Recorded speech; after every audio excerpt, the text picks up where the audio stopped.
Welcome, everybody. We're going to be starting after the countdown. So we got other folks that are coming in. I know we're kind of going a little early. I want to say thank you, everybody, for joining even early on this. This will be a great show. Thank you. Thank you. Thank you. Thank you. Oops.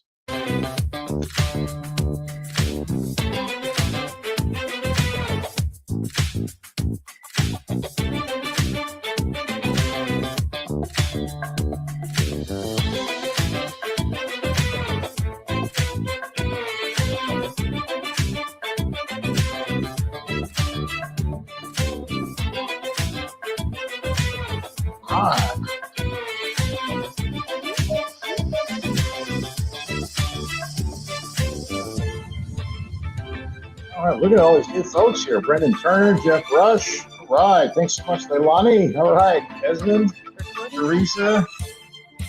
Hey, everybody. Brendan. Oh, we got some note takers here as well.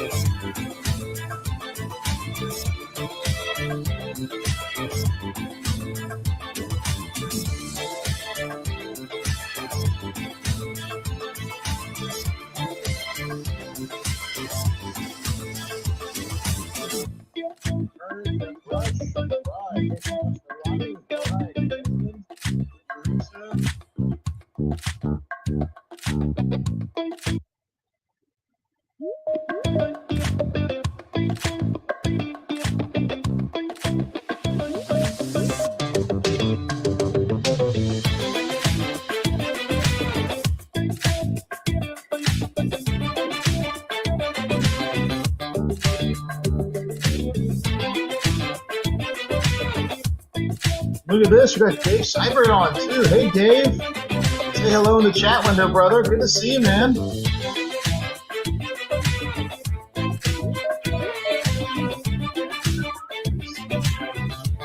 All right, all right.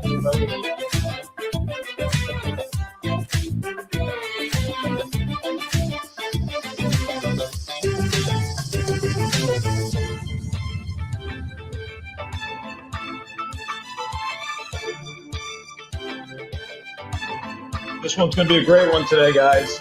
A really cool one. Hey, Kenya. All right. Thank you. Brendan. All right.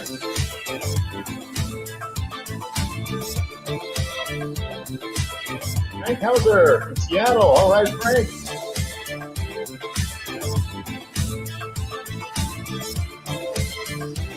Oh, Leilani. Love Leilani. Go Rams, Brendan.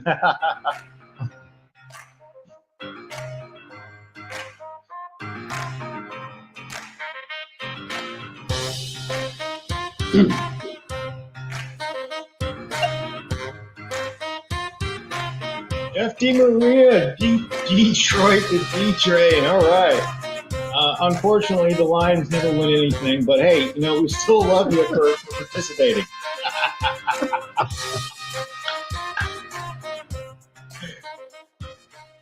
All right, here we go.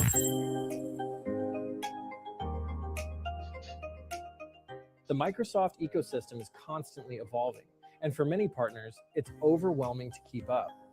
Constant program updates, intricate incentive structures, and ever-changing priorities leave partners struggling to stay ahead.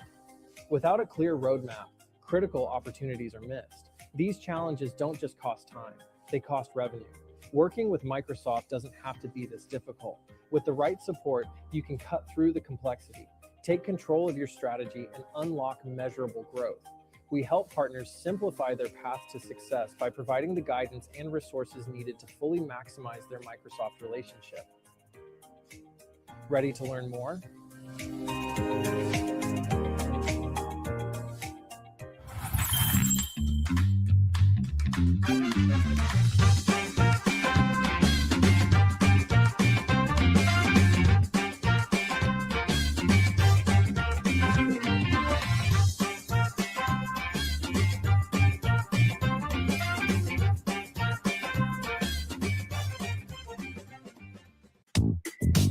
All right, everybody. Thank you so much. Good afternoon, good morning, good evening, wherever you're calling from around the world. I want to say thank you so much for joining us on this edition of the Voice of the Microsoft Partner. Can you believe we've been doing this since 2020? I think we've got like 75 shows. It's unbelievable. And this year has turned out to be even probably the best year that we've had. We've got consistently Microsoft speaker after Microsoft speaker after Microsoft speaker. It's really been fantastic. So just a couple of things before we get started. We got some rules of engagement. Okay, for here, we are actually going to be recording this. So this is recording, as several of you have sent your note takers as well. But this is going to be recorded.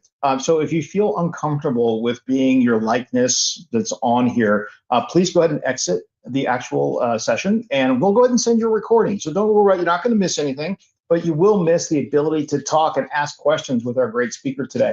So that's number one. It's going to be recorded. Number two, we also want you to use this as a potential networking opportunity if you so choose to do this. Many of you are calling in from all over the country or all over the world, really. And there might be from time to time, you might meet somebody in New York or somebody in Washington, right, or in Seattle or Redmond near the mothership that could help you out. So please, if you feel comfortable and you want to go ahead and share your information, go ahead and put that in the chat window. We really would like you to do that. Just in the event, right? We're better together, especially in this day and age where, being an MSP of the past, well, I'm going to be taking care of just your networking and we're all doing the same thing. It's exploded with the cloud, right? There's 10,000 new workloads. None of us are going to be expert at everything, right? So you might need some help. So I encourage that. Next, we're going to be having polls. We have 4 or 5 polls today.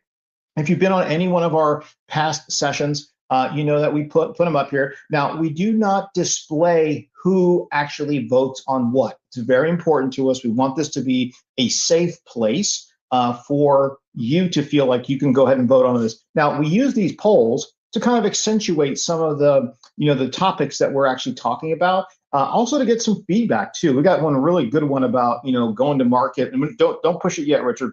One about going to market with agents. We're just very curious, kind of like what people are actually doing these days, right? So we have that. Some polls. Also, please ask questions. We've got a great speaker here. Go ahead and ask questions today in the chat window. Now, I have my full team on here today that will be answering questions as you go. We've got the best in the business when it comes to understanding partner things, but there might be something specific.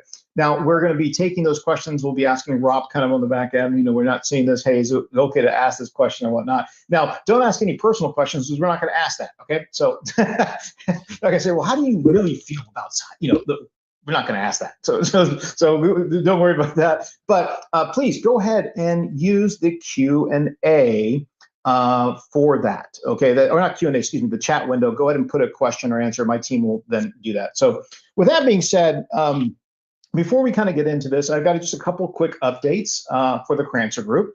Now, many of you know who we are and what we do. My team always says, hey, just give 2 seconds to what we really do. And so there's 2 updates, from the Crancer Group that we have. Basically, just in case you didn't know, what we specialize in is shaping Microsoft partners. That's what we specialize. There are 1,000 programs that you can take a part of at Microsoft. We focus on just the 5 top programs that will unlock the largest ROI for you as a Microsoft partner.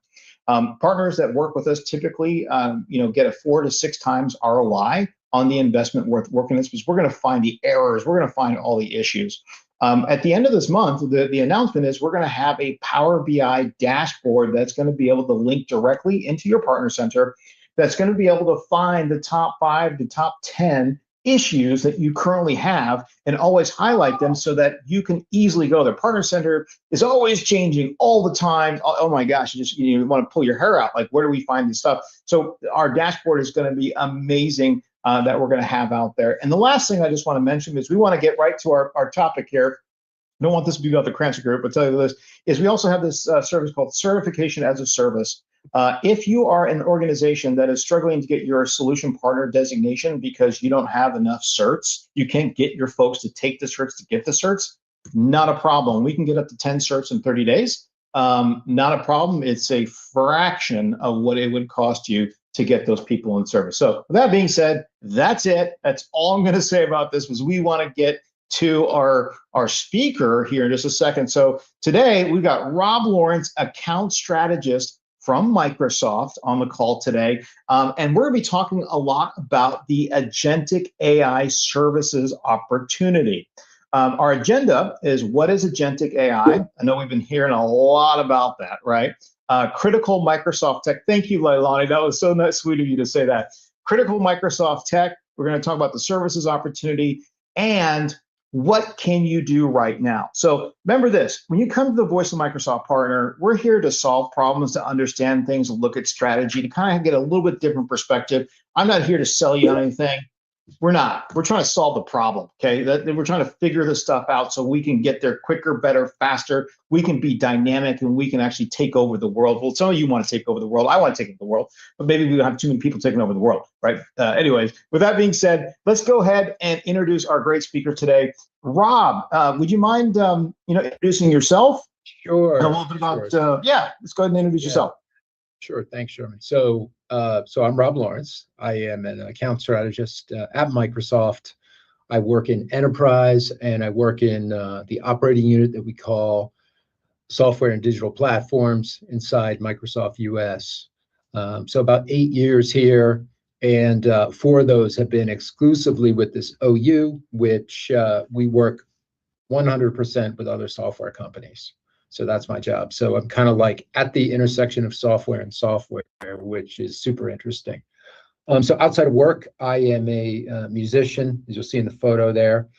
I'm a husband. I'm the father of 3 sons, 2 of whom are in college. I've got 2 dogs. I've been in enterprise technology sales for about 10 years. Before that, I was in management consulting, and before that, I was in software development. So I've kind of run the gamut of IT, sales and services. And just as a kind of prelude today, also I'm in New York today. And New York is really where I launched my career, and I was a whippersnapper during the first kind of .com boom, when everyone was building websites and such. So I see a lot of commonality. I see a sort of similar mood today. I know the mood has been a little dark in software and tech industry for a few years, but I think we're about to see a huge boom in services around Agentic AI. So really psyched to talk to everybody about that today. That is awesome, and thank you so much. Really appreciate it. It's always good to get a little context, with that. We do have a poll, our very first one, because I'm just kind of curious, kind of where people are at. So Richard, if you can go ahead and Ashosh, go to the chat window and put the poll. Put your question in there for us. But the first poll, let's see. I can't see it, says you're not connected. But let me go ahead. The first poll we have here is going to be, there we go. What percentage of your sales outreach is around Microsoft agents? I'm really curious. We've been hearing agents. So if you go ahead and go ahead and vote there, we're just kind of curious. And then remember, we're not sharing this with anybody. Okay, I'm not even going to give this to Rob later. I'm not going to or Microsoft.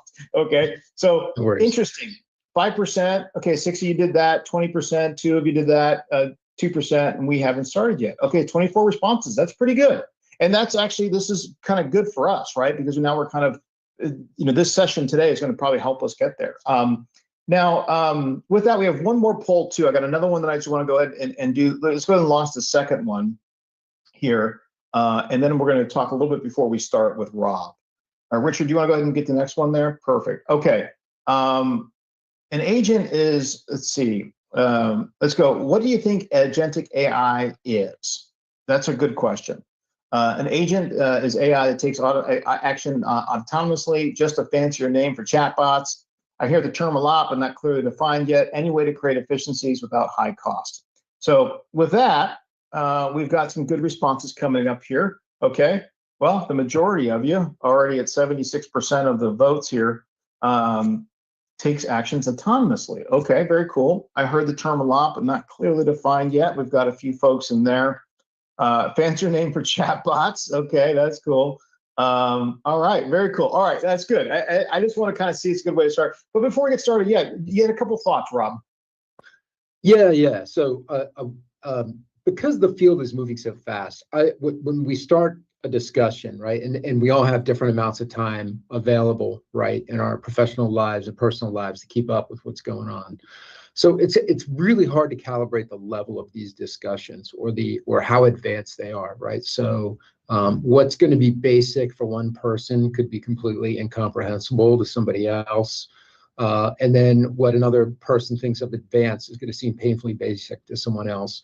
So I just kind of encourage, like, if people have clarifying questions, to send them to you guys in the chat, and anything you guys want to take to calibrate me while I'm going, and say, assume people know more or assume people know less. Happy to adjust. Excellent, excellent. So, our very first, or kind of our very first question is, and I like it from your perspective, right? It's, what is agentic AI? You're in it. You're the account technical strategist, right? So you're in it. You're talking. Yeah. So how are you describing it? What would you? How would you explain it? Yeah, and I'm actually here in New York today on a Friday for a workshop, an all-day workshop on agentic. So I just stepped out to do this. So it's starting in late 2022, the experience millions of us had with ChatGPT, that was with generative AI, right? So generative AI goes and generates content probabilistically from data it's been trained on, right? But an agent, as 76% or more people were getting there, it's an AI that takes action autonomously, and it has a number of qualities, right? It's able to perceive context, so it can act intelligently. It can reason over data. It can execute multiple steps. It's not like you just have to sit there like with, say, like a ChatGPT or a entry-level Copilot, right? And then it will iterate on outcomes, meaning it will try something, then it will go try something else. I recently saw a demonstration of this out in Mountain View. One of our engineers just came and said, I'm just going to tell this agent to go book me a trip through the Middle East. And he gave it the name of a couple cities. And we just watched as that thing went to travel websites, tried things, found the best price, did all this stuff, and just kept taking action after action after action. And that relentlessness, I mean, it's crazy to watch, like if you actually see it in real time. So it's a step up, and it's qualitatively different than anything. If you're just used to like a generative AI, generating text or images, this is going to be a whole other level of surprise for you, and a whole other level of value. I kind of, I think when you say that story, I keep thinking of, is it how it's going to help my brother, instead of my brother booking me on a 4 layover, odyssey across the country. I can just tell the agent, hey, make sure it's just a direct flight. Yeah. The agent will take care of it. Yeah, I mean, it's kind of like a girl or guy or gal Friday, right? At least when you use like as a personal assistant, and of course it's going to have a huge role in enterprises. And I like to compare it to some of the original era of process engineering, where we were saying, okay, don't just remake the same process. Think end to end. What are the outcomes you need? What are the inputs you have? What are the outputs? And redesign based on that. But that's maybe a discussion for another day. So, and we're actually using it with our Power BI dashboard. It's not just a static Power BI dashboard. It's being able to then understand things. They'd be able to take 3 or 4 or 5 other steps. And what my team has shown me with the development is unbelievable. It's like, holy Moses! Because some of the stuff that we do, like we'll take a look at the reporting, and then we have to understand it, right? We have to make the correlation. What's missing? What's not missing? The agent automatically is then coming up with this information. It's really cool. It's like, holy crap! This is, and it's taking something that takes 6 hours down to legitimately 15 minutes. Yeah, and depending on your attitude towards tech, you'll find it either like really fascinating or really creepy that a thing is out there taking all these steps on your behalf. So I fall in the interesting camp, but not everybody's comfortable with it yet. So, a lot of our partners, or Microsoft has made such a push on agents, Copilot. Mm-hmm. Let's AI, and we've all heard it. I mean, to the ends of the earth. But if we just start, like, what Microsoft tech do we really need to know to get going? I mean, let's try to clear that up. Yeah, and I mean, I think this is something that really requires a holistic view of, let's say, enterprise technology or SMB technology, right? And I also recommend that you get to know like the abstract concept. Like, say you work with Microsoft all the time, you should still take a look at what AWS is doing. You should still take a look at what GCP is doing. The more fluent you are, the better your customer conversations are going to be. And I find going from the general model to the specific and back, it's a really great way to learn stuff. But what's going to matter? And remember some of those points I was calling out. And what is an agent, right? So it understands context. It's able to reason autonomously, take steps. So that all implies data, first of all. So one of the key points going into this new era of agentic is most data estates in enterprises are not really ready for what's coming, because they got to have access to the right data. They have to be prevented from having the wrong data. They have to be prevented from doing malicious things, which is a whole topic in itself. So I would encourage you to get familiar with all the technologies of the Microsoft data estate, right? So we have Fabric, which it's really like the unified Microsoft analytics stack, top to bottom.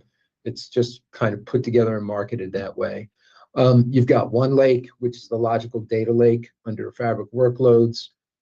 You've got M365 Copilot, which is what most people call Copilot, as they experience it every day. You've got Copilot Studio, so that's like a low-code agent builder, and that sits on Power Platform. You've got Azure AI Foundry, that is for your heavier duty scratch development. Think of it as the pro code version. And then you've got Agent 365, and this was like a recent announcement out of the last build.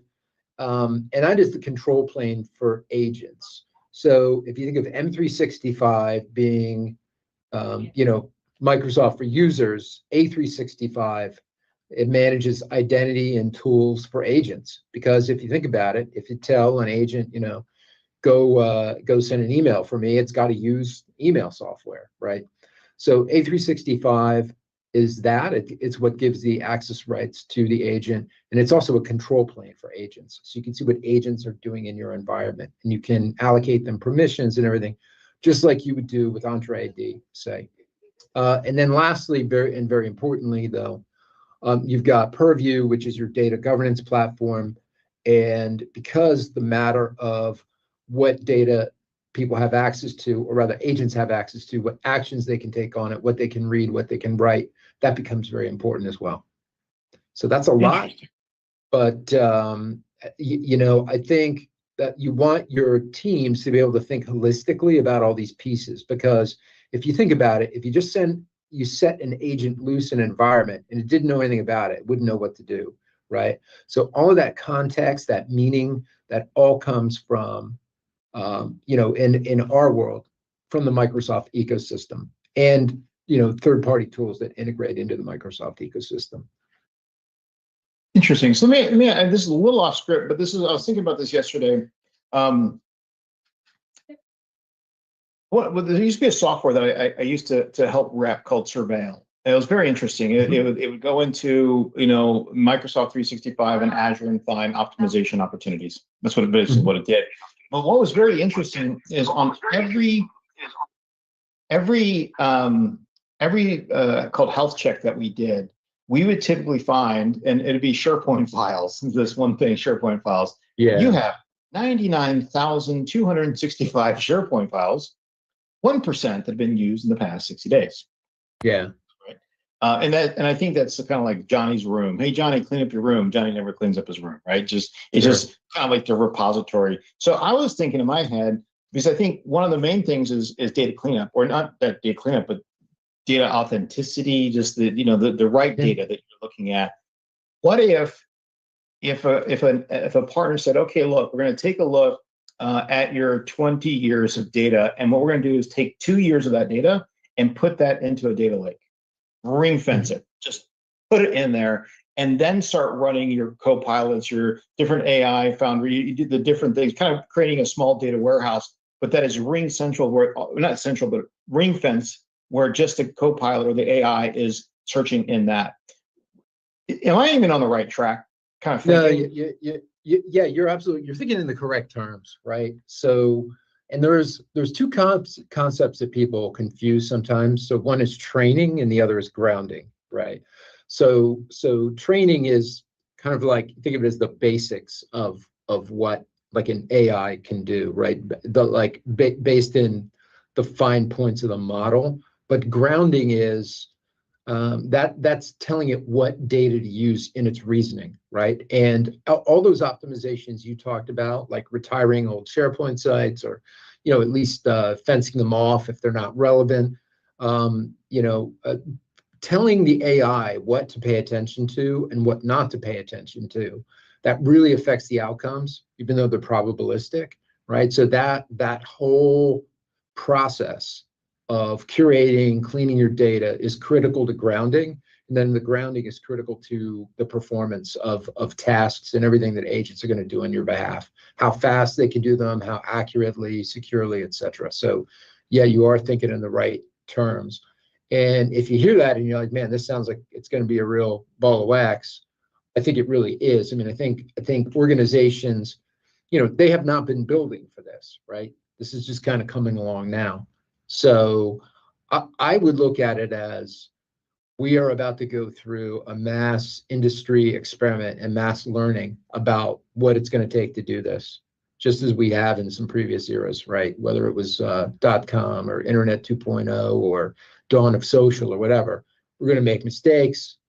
We're going to get things wrong, but it's important to get started, and understanding the role that data plays in AI grounding and behavior is really important.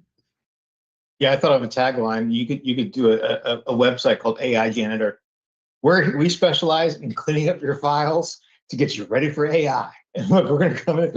Well, I'm sure you remember when in some of the early Gen AI press stories, right? There was like, somebody asks, how much does the CFO make a year? And the AI just spat out the answer, right? So there were hundreds of cases like that were out there.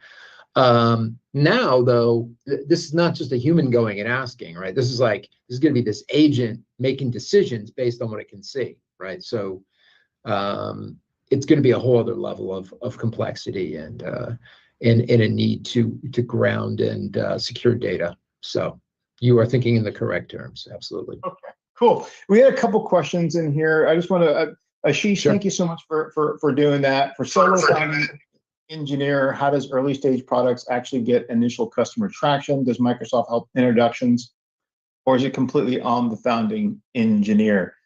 Ooh, that one actually, Ashish, if you want to hold that question for next month, we have Andrew Bro and Brandon Blau. We're going to be talking about how to sell with Microsoft sellers. That might be a better one for them to help you out on that one. But we'll send you our thoughts a little bit later today. But there's also Sanjeev said, how about if you're helping existing customers, is Microsoft align in helping implement? Yeah.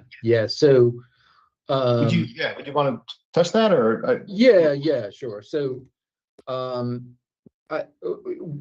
what you're going to see, and I mean, you're already seeing a degree of it. Companies are realizing, like, those of us who are building the AI, that adoption is going to depend 100% on successful implementation. So there's going to be multiple levels of that, right? One is that Microsoft itself is creating what we're calling forward deployed engineers. I believe the concept started with Palantir first. And the idea is, hey, we're going to throw engineers into your environment, and we're just going to work with you until you're getting the results you want from the AI, right? And there are just ways to fund that and ways to do it, but we're never going to have enough. There's not going to be enough forward deployed engineers strictly within the employment of Microsoft to do all the work that's necessary. It's just not possible, right? So there's going to be and there are already, programs, certifications, all the normal channels for getting work with and for Microsoft are going to be in play here. So I hope that answers the question.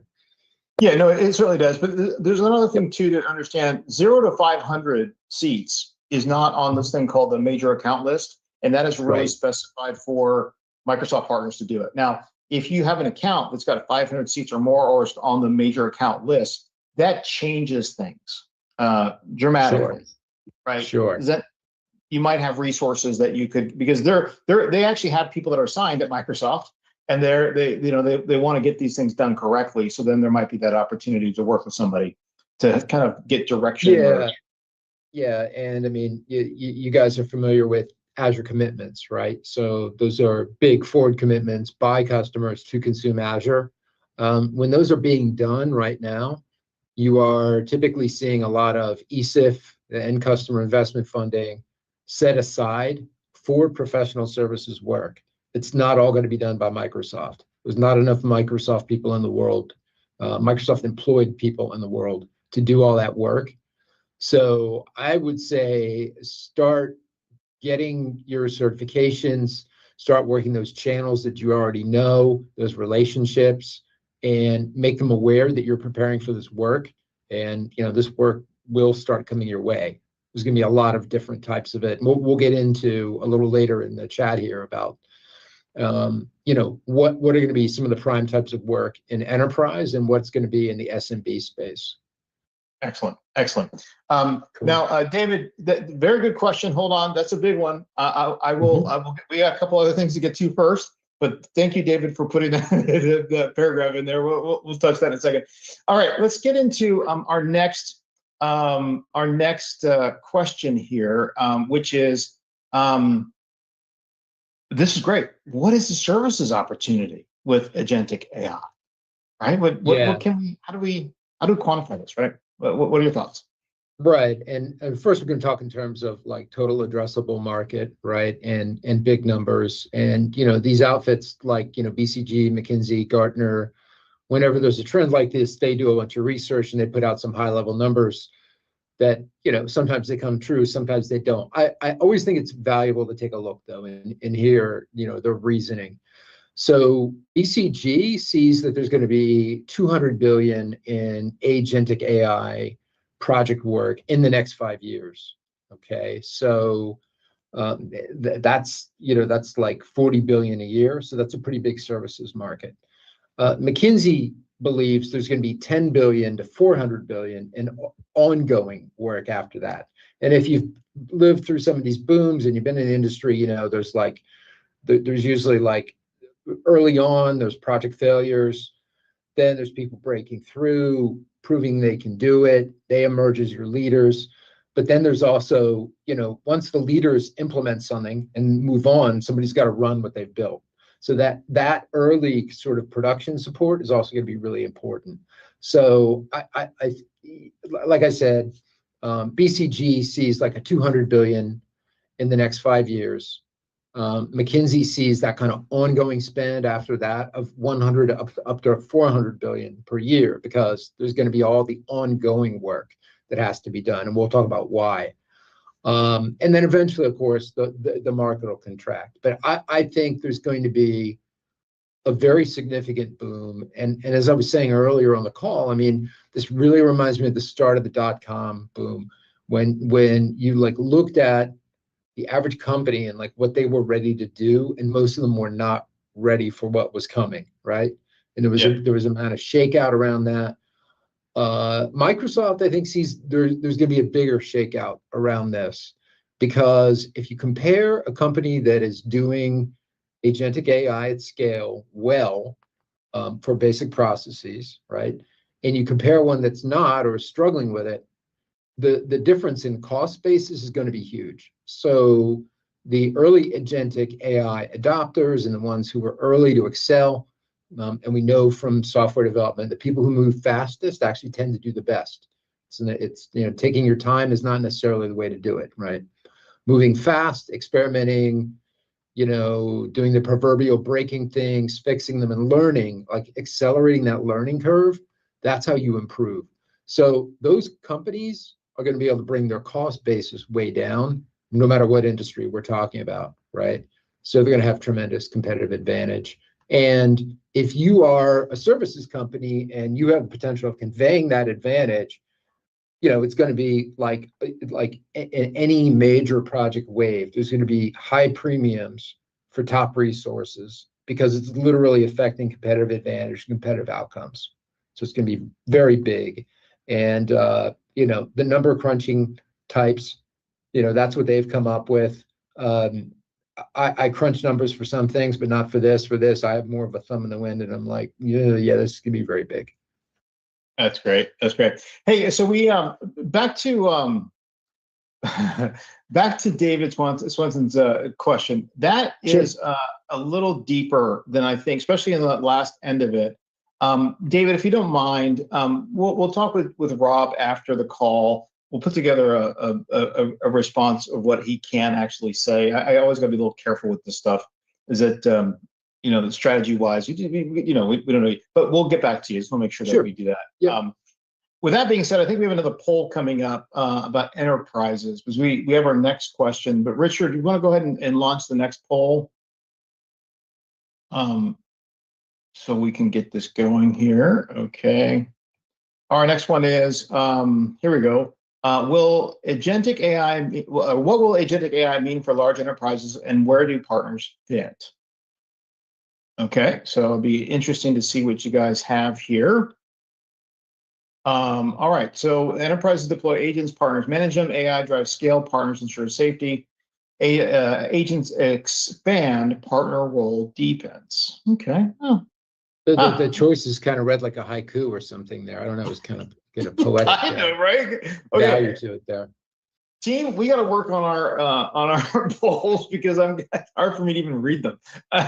But hey, I was part of the creation, so it's actually not my team. It's kind of me here. But thanks everybody for doing that. All right, yeah. So let's go into it. How will agents, in your opinion, you're an ATS, you're seeing this from the enterprise perspective. Yeah. How will it affect the large enterprises? Yeah. So all the classic advantages and problems of scale apply here, right? So if you're a big enterprise, what do you have going for you? Well, you've got money and you have talent, which is great, right? But you also have some weaknesses. So your weaknesses are going to be that you have a lot of legacy infrastructure that's going to make it harder to change, right? There's like this old software development joke that's something like, how did God create the world in 7 days? He didn't have an installed base. I think that's the joke. And if you ever worked on a transformation project, you get it, right? Because you discover that the art of taking things apart and working with what's already there, especially when there's money riding on it and it's complicated, right? This requires like real skill. So that, I think the opportunity here is going to be probably primarily for big SIs that can scale up quickly on AI. And also that have related practices like change management, right? And, I don't mean code change management, but I mean people and organizational change management, because this is going to bring a lot of change. There's going to be a lot of human impact. Having some of that scale to throw at these problems will be valuable. Now, I have existed as a boutique doing work for big companies. And if you have relationships and you have the right expertise at the right time, you can certainly also succeed consulting to enterprises during a boom like this. I think it's 100% possible, right? You might have a small advisory, but you're just really good at something, right? But I think mostly this market is going to belong to the big players who can throw scale at it. And like I said, who can do the things like the program management and the change management as well. So I have a little bit of a contradictory point of view on this. Love to hear it. Yeah, sure. And the way I look at it, I think this is one of the greatest opportunities for the SMB partner to get involved. But caveat to this, the large enterprise. The opportunity in my mind is, look, you can look at a large enterprise and break it up into industry first. Okay, so you're like, okay, what industry is this in? And then break it up into interdepartments. Okay. Yeah. So now, then the third thing you do is you're like, okay, what is the problem that is facing the most headaches, and let's say in HR at this company or in operations at this company?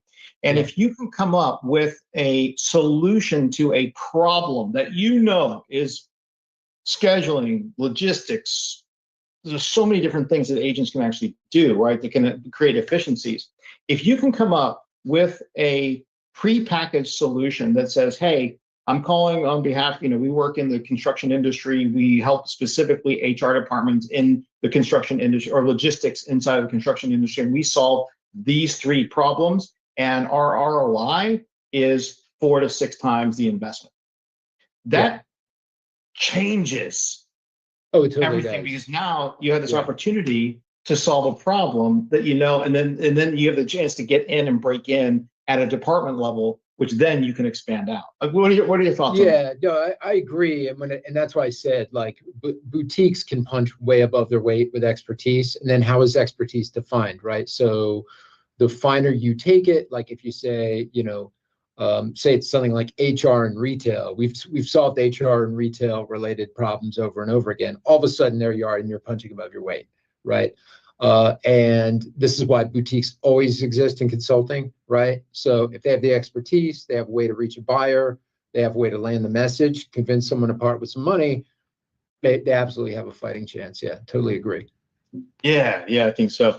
We have some other questions in here, but it's good because we're actually going to be going into one of the questions talk about SMB. Let's go ahead and get into our next topic here, a little bit about how will agentic AI affect small business, in your opinion? Yeah, so and I probably refer back to the dot-com era a lot, aging myself, but I do think there was like a trajectory to learn from there, right? Which we went from people doing a lot of custom work for large enterprises, and then over time we saw like almost like a retailization of those services, right? So people doing websites, say, for small businesses, right? Or doing e-commerce for small businesses. I think we'll see a bit of a similar effect here. I mean, the strength of small and medium businesses when it comes to implementing something like agentic, right? It's that they're going to have less scale and they're going to have less legacy infrastructure and legacy people to deal with, right? So like if an SMB only has like 3 or 4 operations employees, it's going to be a lot easier to automate its operations, right? And get that expertise and provide agents that can do those tasks. The weakness is that they have less money and they don't have a lot of in-house talent, right? So they don't have the resources available for implementation. So I think providers who can, whether it be big or small, but they can retailize those services, so to speak, and do them at scale and have sort of like canned, simple engagements that they can execute over and over for SMBs. I think they will be a winner in this space. And I mean, the problems are very similar, right? They're like, the cleanliness of the data, the processes that are being performed, the way the agents need to be, grounded and developed and tested. All that applies, but there's less customization, right? So again, I think it's somewhat more of a retail effect, and could be a valuable space and a great space to operate as a small and medium partner for sure. Now, on top of that, if you're the way I kind of look at it, I always come with the sales and marketing mind, just how my brain works. It's like, sure. Okay, how do we go? How do we sell this? How do we talk about this, right? When I was at Microsoft, my first 2 years was working with business associations. And basically, we were trying to pair partners with business associations to some good effect and not good effect. But, the way I kind of look at AI, especially for SMB, if you found something like in manufacturing, you're solving 3 or 4 things, right? Smaller things, but it's for an SMB manufacturer and it's canned. My first thing is after I develop that, what I would do, I would go to the California Manufacturing Association. I would join them. And I would basically I love associations because if you're a member of the association and you're there advocating for your industry, you're probably profitable as a business. Okay. Yeah. The ones that are struggling aren't showing up to the association get-togethers. The ones that have money. And it's a closed group of just manufacturers. So imagine if now you have this canned approach to solving a certain problem for small manufacturers, and now you're in the association. Wow. Now you have a total addressable market that's very specific that you can just go repeat, rinse and repeat, rinse and repeat, rinse and repeat, and go after them on an SMB level. What do you think about that? I think there's even more advantages than what you said. I mean, so it's like a multiplicative channel, right? So you do something once. I mean, the other thing is like smaller companies and that are going to tend to be founder run or family run. I think word of mouth goes very, very far in that kind of buying environment, right? They don't have time to like vet all your claims, but they're like, oh, you did something for, those folks over there, who I know through my country club or whatever, or through the association. That goes a really long way in that market. So yeah, I think that's a brilliant idea. And I think regardless, I think any professional services firm, as it's getting started, is going to have an investment period where I think they're going to need to approach an already trusted client where they have an already trusted relationship, and they might have to eat some of the cost of a project just to get started. I mean, I've always tried to avoid that, but like, it's hard to charge a premium when you don't yet have the track record. So I would say you want to be looking for those projects that are going to establish that track record, right? And then in enterprise, the way you're going to scale and the way you're going to scale in SMB, it's the same. It's success stories, right? Those are, at the end of the day, it's track record and success stories that get you the new business. Yeah, that's great. That is great advice right there. We did have a small question. I only we got two more to get to with you, Rob. But sure. Does OpenClaw come into conversation? No, is that really right? OpenClaw come into conversations when discussing Azure AI Foundry? Yeah, can you even answer that? Is that something that you can answer? I'm not an expert on that, but it has been coming up a lot. One of my colleagues installed OpenClaw like one weekend and asked to do a bunch of stuff. It operates at the level with the same permissions as you on your own machine, right? So the way he told it, it did a bunch of things he wanted it to do. It did a few things he didn't want it to do. He had to go back and undo some of those things. So it's definitely something like that type of agent is going to be very real and very important. I'd say right now it's still for early adopters. Let's say that this guy is definitely of the early adopters type, and he was semi-satisfied with the results. So actually, input that is cool. It's a good. Yeah. Maybe what services should we develop? I'm sorry, because I lost your audio for a second there, Sherman. Oh, yeah. What services? A lot of partners are asking. What services you say, should we develop? Right. So I've got a number of them. So first, there's like, the what should we do, right? The sort of why we should do it. So that I would think of as like an AI readiness and strategy engagement. And that's going to have kind of some classic operational strategy elements and some program management, right? So if you're strictly a tech consultancy and you haven't done that kind of work before, I would say maybe pick up a couple people who can do things like that, because that's going to provide some tip of the wedge for your business development, because you're going to have a lot of those, why do we want to do this type conversations at the start. So I think that's going to be valuable. The next big thing is going to be data architecture and remediation. By the way, Sherman, can you still hear me? Because your video froze on me. Okay, I can hear you. Okay, cool. So data architecture and remediation, for all the reasons I said, there's all the actions the agent is going to take is based on data, right? So all of that data architecture and the quality, security, et cetera, that all has to be solid. So then you're going to have your governance, security, and compliance engagements that are related to that. You're going to have, building agents. That could be like low code if it's in something like Copilot Studio, right? So that's not necessarily a high skill endeavor. It's going to still take some skill. You could have pure scratch development and something like AI Foundry. But then, and this is really important, right? Like, say you build something, it goes live, et cetera. There's still going to be like a stabilization phase.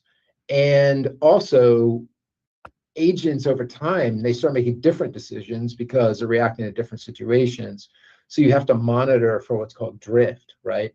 So as the agent suddenly start taking different actions and acting a different way. So even more than in normal technology consulting, the post go live is going to be very important. And then the last thing I'd say is that there's going to be all this human impact. So you're going to need kind of classic change management services, and you're going to need workforce enablement. So all those will be important.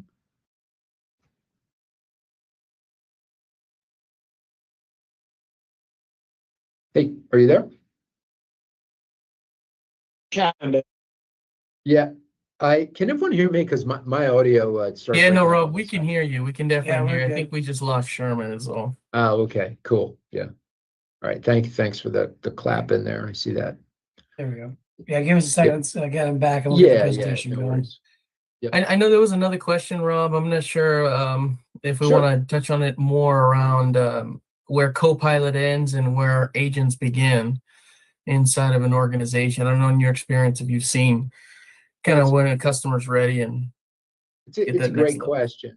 It's a great question. And if you look at some of the other commercial, some of the other products, right, such as Claude, right, there's not like an agent concept, right? So I would say where agents take over is when you get out of content generation and answering questions and, purpose building like artifacts for some purpose. Like when you leave that and you get into this sort of multiple steps that the agent is going to take on your behalf, solve a problem, take multiple routes to get there, et cetera. That's kind of like the line between a Gen AI and an agent. I hope that helps clear it up. Yeah, no, I appreciate it. I think Sherm, cool. Are you back? Yeah, can you hear me? Yep, we got you now. Okay. I feel like a Verizon commercial. Can you hear me now? All right. A couple of things. What will drive project success? That's probably our next question for you, Rob. Yeah. And I think all the classic program and project management is going to become super important again. I think we had a period of it where people took it very seriously, and then we got into this era of DevOps and really doing development driven software where I think some of that discipline maybe got a little rusty. So I think program management discipline is going to become very important again. So what is that going to involve? I would say prioritizing the right use cases, right? Say, what are the problems we want to solve with Agentic AI? Also, re-engineering processes. I had this saying I used to use in consulting a lot, which is don't pave the cow path. In fact, I'm near Broadway right now, and Broadway is actually a paved cow path. So if you're wondering why all the other roads are straight and Broadway is crooked, it's because it was a cow path and the cow path was paved, right? So don't pave the cow path. You're just going to create something awkward, and you're automating the wrong thing. Take a fresh look at the situation. Look at the capabilities that are available to solve the problem, whether it's processing invoices or whatever, and then apply the technology. Then there's going to be governance. So not only data governance, but also agent governance, right? So what agents are allowed in the environment? What are they allowed to do? What can they access? What can they see? What actions can they take? And when they take the wrong action, how am I going to roll that back? Also very important. So related to that, you have agent orchestration. How do agents work together? Just like people have to work together, agents going to have to work together. And then you're going to have monitoring. It's going to be super important because you're going to have to see, are the agents doing what we expected? Are they taking the right actions? You know, are we getting the sort of process results we wanted? How are we performing against the previous human performed process? You know, in what direction is the agent performed work going in terms of quality and how fast? So I think we'll see probably some kind of maturity framework evolve for agentic AI success. Probably someone's already created one. I would go look for that because I think that's where your project success criteria are going to come from. Excellent, excellent. All right, so we got one more question to go before we Sure. kind of wrap this up. And you know, many partners are probably wondering, what should we do now? So from your perspective, what advice would you give the partners? Yeah.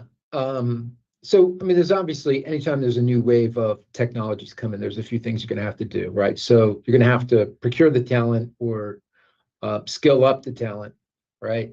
So they're going to have to get good at the relevant technologies. They're going to have to get the right certifications. You know, and you're going to have to learn, you know, as if you didn't already have enough dialects of Microsoft Ease to speak. There's going to be a whole bunch more ones coming, right? All around this vocabulary of agentic AI projects, et cetera.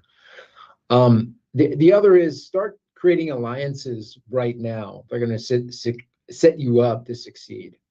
So, you know, I talked about how some of these projects are going to be cross-functional, right? So if you can do agent development, but you've never touched change management, or you've never touched like organizational impact of a technology project, it's going to be really hard to just do that technology project by yourself. I would be out there actively aligning with other firms, you know, connecting through, you know, organizations like Crancer Group or, you know, Ultimate Partner or what have you, and saying, hey, how can we ally to really deliver value for customers? So I think those are some critical things that that everyone should be doing right now. And then, of course, I'm a big believer in reading, even in 2026. So I've got 3 reports listed there that I would totally recommend you check out. That's where some of this, somewhere in the stats at the beginning of this interview came from. So BCG, 200 billion agentic AI opportunity. And then you got one from McKinsey and you got one from Deloitte. There's a lot more. You can also load these into an AI and teach the AI, and you can have the AI quiz you about what's in the reports, and there's all kinds of fun things you can do. But I would just really lean into learning. I think this is going to be a big boom. It's going to be a big multi-year boom.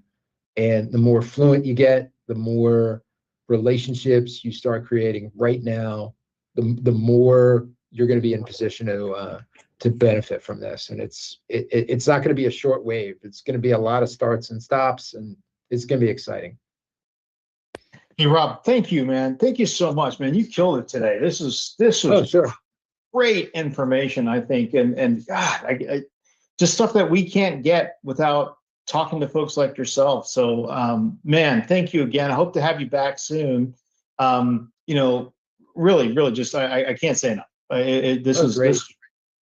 This was great. If you want to contact Rob, okay, check this out. He's one of the few, the proud and the awesome at Microsoft is giving you his contact information. So, you know, reach out to Rob if you got some other questions here. You know, but please be respectful as well.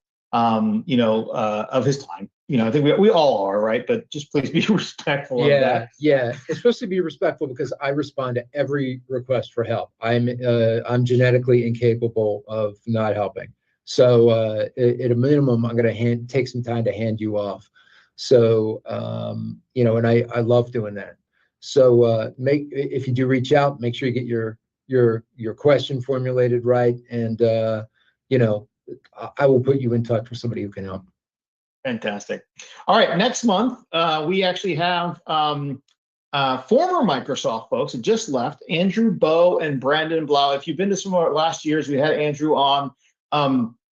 Andrew's former Microsoft Worldwide Director of Partner Strategy, and Brandon is former Microsoft Azure Sales Lead, SMC and SMB. Everyone talks about, hey, how do I work with Microsoft sellers? How do I stand out? How do I do this? You're going to hear it from the top 2 folks that just recently left Microsoft. and they're going to actually break it all down for you. I've already seen the top 10 questions we're looking at discussing. It will be phenomenal. Go ahead and tell your friends, your other partners that are in your group to come to this meeting, especially if you liked it the way it is, and that you like the fact that we didn't try to sell you on anything. We're not trying to do that, right? We're trying to solve problems and figure stuff out here. So yeah, next month, it's always the last Friday of the month. That's how we do it, 11 to 12 a.m. Pacific Standard Time. But hey, everybody, thanks so much for coming today too. Thank you much, and I really appreciate the questions that were in there. You guys voting on the polls, it only makes it better and better. And we try to, we put a lot of time and effort in this because we want to make sure that what we deliver is something that's worth your time, right, to come see it. So we're gonna give you 2 minutes back, on your day, so that you can get right to your next call. But everyone, thank you very much. Thank you for coming to Voice of the Microsoft Partner.